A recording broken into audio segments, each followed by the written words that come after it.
好，來看到美國和這個日本啊，罕見的聯手來干預匯市。不過，真的能夠扭轉日元的弱勢嗎？我們先來看到這個日元啊，一度是貶到了1美元兌近164日元，也創下了約40年來的低點。而美國出手來相救了，他買進這個日元，讓匯率一度升到了155。好，那麼根據日本財務省，他公布了4月底到5月一共投入了11.73兆的日元來干預匯市，其中呢，在4月30號的時候，這單日投入了6.28兆的日元，也創下了歷史的紀錄。好，日本大量的出售美債來籌措資金，恐怕可能會推高美國的借貸成本，日元過度的貶值啊，也會這個削弱美國的關稅，但是卻可以保護本土產業的效果。好，我們要來詢問一下這個戴夫主任哦，這次的干預真的能夠扭轉這個日元的局勢嗎？如果是日銀啊，它不快點的升息的話，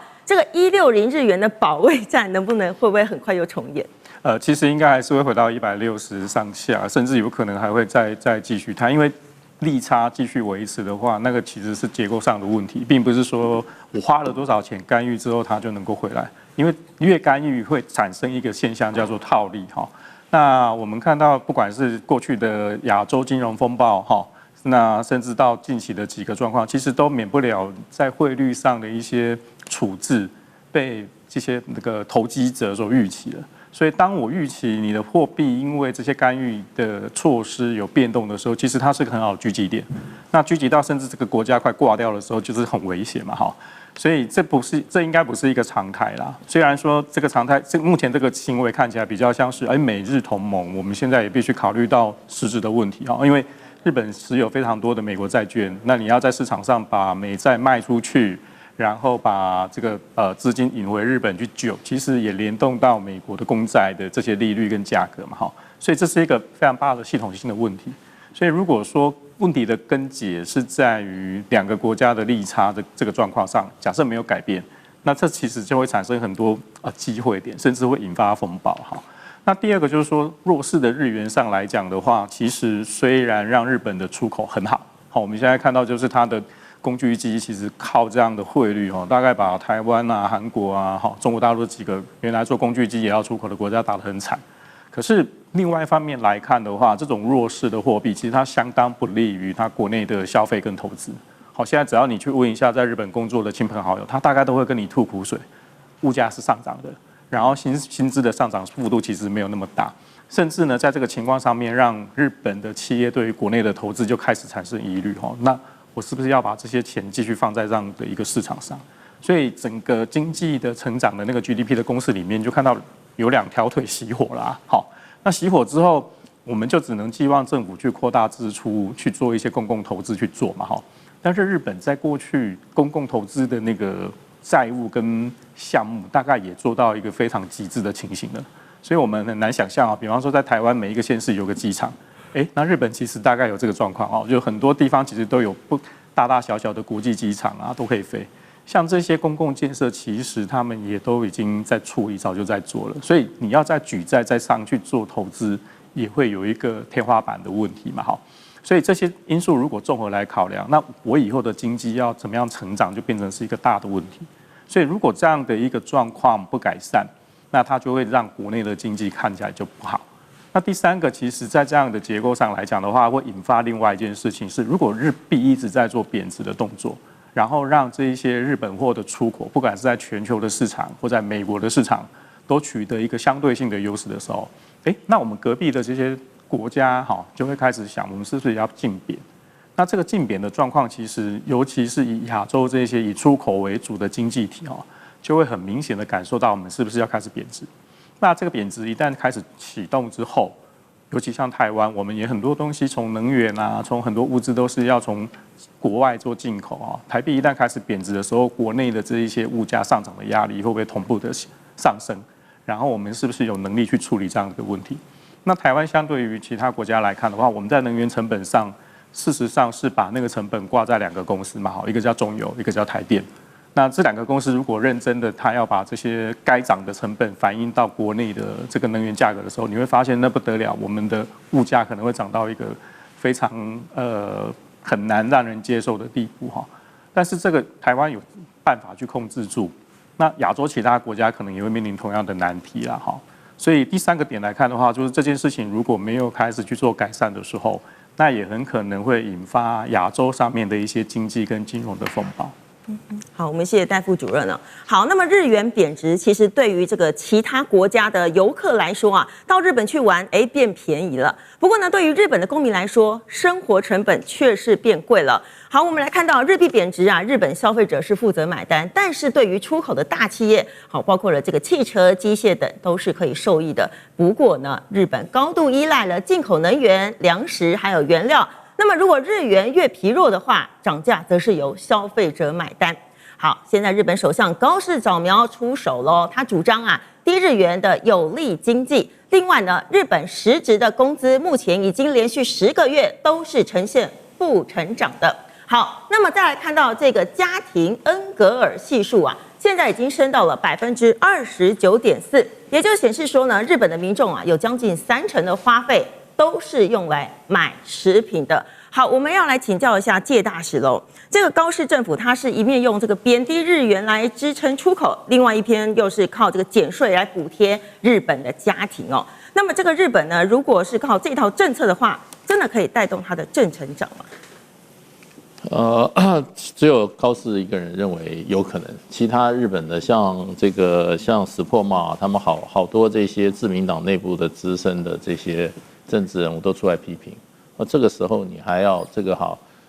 減稅，因為他是把那個消費稅7%要免掉。那高市早苗的打法就是說，這是我競選時候的諾言，我要實現我的競選諾言。那人家就說，你不要講你競選那個狀況跟現在狀況是不一樣的。你現在日元貶值到這個程度啊，那你這個日本的政府的財政面臨極大的壓力，那你還要把這個稅收的來源再把它再裁下去，你這會造成很大的問題。而且你事實上的話，你減稅會不會造成進一步的通膨啊？這也是一個大家會思考的問題。可是這個高市早苗就是只有一句話，這是我的競選的政見，我必須要實現。那可見他不是從經濟角度來看這個問題。不過日本現在的問題就變成不是這個減不減稅的問題哈。那日本的這個消費的話，事實上的話，應該是說長期它是在一個怎麼講，低通膨的一個環境之下。那這個情況之下，它的經濟也沒有什麼太大的活力了。那剛剛講到說，就是說日本的經濟現在的問題，倒不是說在你這個政府的稅收收得太高，或者是政府的這個稅收政策問題，而是說日本現在第一個你要解決日元的問題的話，那你的最大的考慮應該是要就是說升息。可是日本現在它的國債是它的 GDP 的260%，所以呢，你如果升息的話，那立刻會造成什麼？立刻會造成日本的這個財政的困難。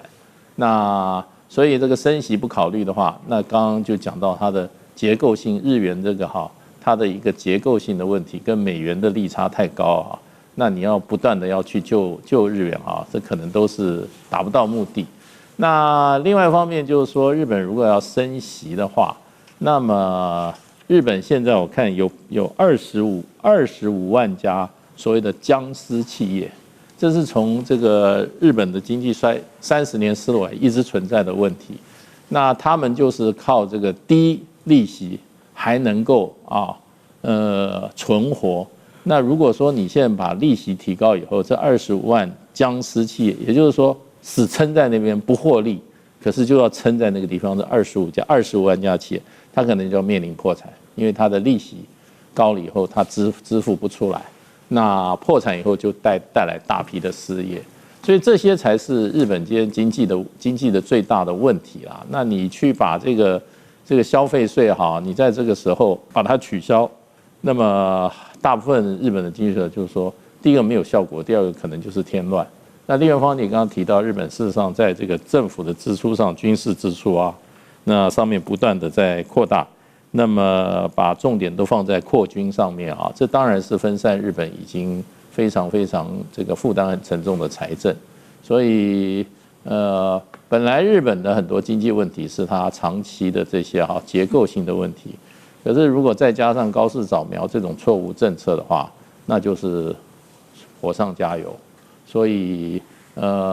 好像沒有人對日本的經濟看好，再加上就是說它跟中國大陸的關係現在搞壞掉了。你要知道日本的食品啊，你要知道它有很多的這些食品公司啊，他們跟中国大陸是契作關係，所以契作關係，它在山東，它甚至到遼寧，它去跟很多這些農業的公司合作，所以提供了日本的很多的這些食物的原料。那現在跟中國大陸關係不好，這些關係如果斷的話，對日本影響很大。那另外一方面，日本人很喜歡吃這個鰻魚，烤鰻魚。你知道日本的鰻魚過去很多是我們台灣幫他準備的，我們幫他做什麼半成品啊？就是說日本拿到的地方，它的鰻魚都已經做得差不多了，養殖到半成品都是在台灣做。後來我們這個生產線都到中國大陸去了，所以日本的連鰻魚現在很多都是跟中國大陸有關。那可是高市長們都沒有考慮這些問題。那如果說跟中國大陸的關係再進一步惡化的話，中國大陸在某種程度上再對日本進行制裁的話，那日本的食品價格還會繼續往上走。因為日本事實上這個國家，它就是要維持現在日本人的營養水準的食品的供應啊，本土只能夠達到34%到35%，其他到65%都是靠進口。所以它現在其實最大的問題是應該要把日元穩住。你如果日元繼續貶值的話，那你進口的食物你的食品會不斷的升高。所以你這些有一些產業，因為這個日元貶值獲得的這些市場獲利，很可能會比其他的這些進口物資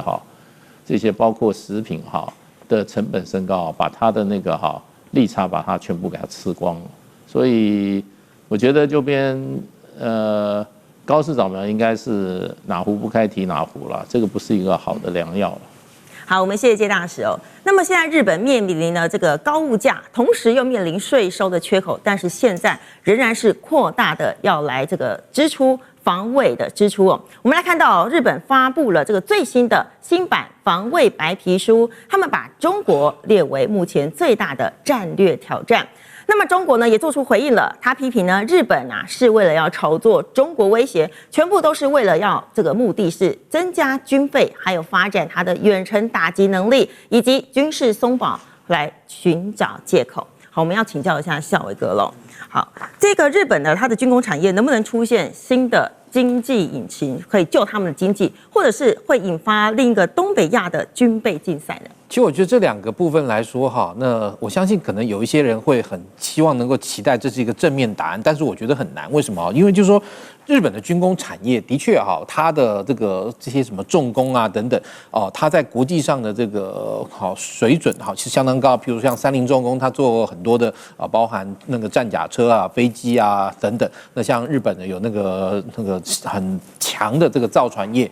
也甚至於最近也引起美國注意。為什麼？美國是因為海軍現在的問題是軍艦的這個維修老是沒有辦法依照原先需求，然後讓美國軍艦現在其實在整體維修上來講有一些這個的確產生了這個維修不濟的這個狀況，然後再加上美國自己的造船業其實已經很空了，所以它必須要仰賴包含日本、韓國的這些造船業來讓美國的這個海軍能夠在西太平洋能夠維持一個良好的運作水準，但並不代表就是說日本的這些軍工企業能夠順利的把它轉化為一個對外出口，而幫日本賺取大量外匯的這樣一個機制。為什麼呢？因為日本的問題就是說，你看到今天武器在銷售的時候，有一個很重要的一個重點，就是它要能夠跟其他國家的這個共通性要能夠高。像我上個月去環太平洋演習的時候，就碰到就問到一個狀況，我說這個我問這個日本海上自衛隊的這個飛行員，我說你們今天你們的這個反潛機是日本自制的 P1，那其他國家的反潛機幾乎都是用美國的 P8。那你們在運作的時候，會不會有些後勤上的這些困難啊等等？結果他們的參謀反而很誠實的說，他說的確，他說他那個其他國家的反潛機跟美國用同樣 P8，只要有狀況壞了零件等等啊，因為啊演習是一個視同作戰的場景，那他們就可以直接跟美軍的這個飛機啊或美軍的維修調用零件，然後讓飛機很快恢復妥善。但是日本的 P1對不起，你太多零件非常的这個獨特，非常的 unique， 所以就變成說他們是能夠讓他們的飛機能夠維持妥善一個重要的原因，是因為日本到夏威夷有 JAL 有那個ANA 每天加總起來大概10幾班的這樣的飛機，所以呢迅速的把這個零件從日本運到夏威夷，然後讓他的飛機快速恢復妥善。但是如果今天換成別的國家，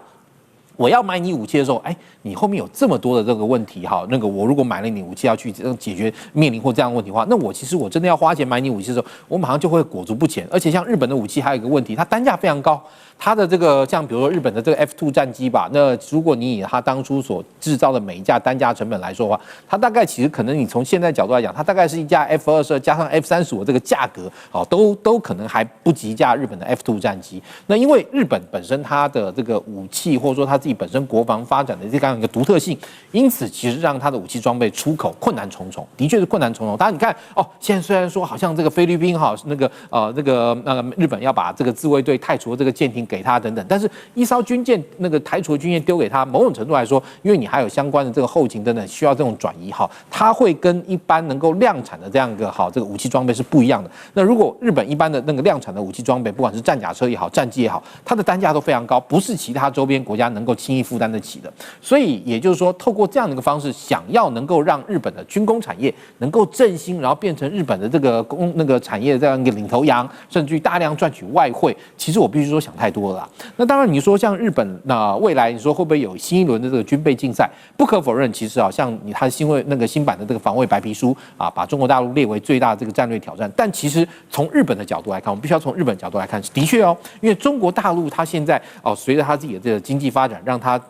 過去共軍的這個解放軍、海軍跟空軍的武力投射能力大幅增加了，而且數量也非常多。那甚至於也就是讓過去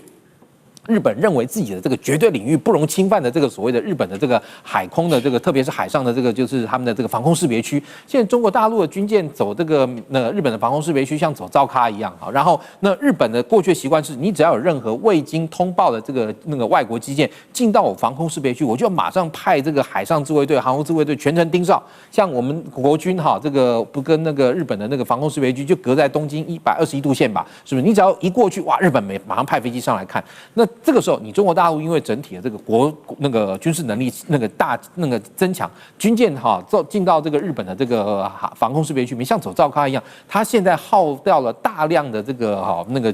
戰機跟艦艇在海上執勤的時間，去盯好這些中國大陸的這個軍艦。某種程度來說，那如果他今天面对這樣的狀況，那他是不是就認為今天中國大陸的軍事力量增加，大幅改變了原本日本的防衛態勢？其實嚴格來說一點都沒有錯。為什麼？你過去你不來的，你以前實力不行嘛，你沒有長程的飛機，沒有像樣的作戰艦艇，你不能來。現在你這些東西都變好了，你要3不5時就跑到我家門口來走，對不對？我就必須要派大量的基建去盯住你。那這個時候，對於日本來講，的確中國大陸就成了改變現在日本跟中國大陸之間這樣的戰略關係最基本的因素。那對於日本來說，它當然要發展更多所謂的打擊能力，也就是說，如果今天進到我日本防空識別區的這些中國大陸的這個基建突然對我有敵對的這個行為，因為我們看到過去，因為日本可能在很多政策上來講，跟北京來說並不是從北京來說看到一個順從的這個角度，因此日本它現在在跟中國大陸來講，他們在外交上來說其實還蠻僵的。那這個對日本來說，你知道，如果說你今天你這個在我家周邊的這些基建突然要對付我要怎麼辦？所以我一定要有足夠的防禦跟這個反制力量。但这個反制力量基本上來講也是為日本自己所夠用為止，因為其實買飛機、買大炮、買飛彈這些錢都非常高，那並沒有辦法能夠讓日本把這個東西轉化為能夠出口，然後或轉化為能夠它未來這樣一個生財的這樣一個部分。是。好，我們謝謝孝瑋哥，我們先休息一下，待會兒還有更精彩的時事預測。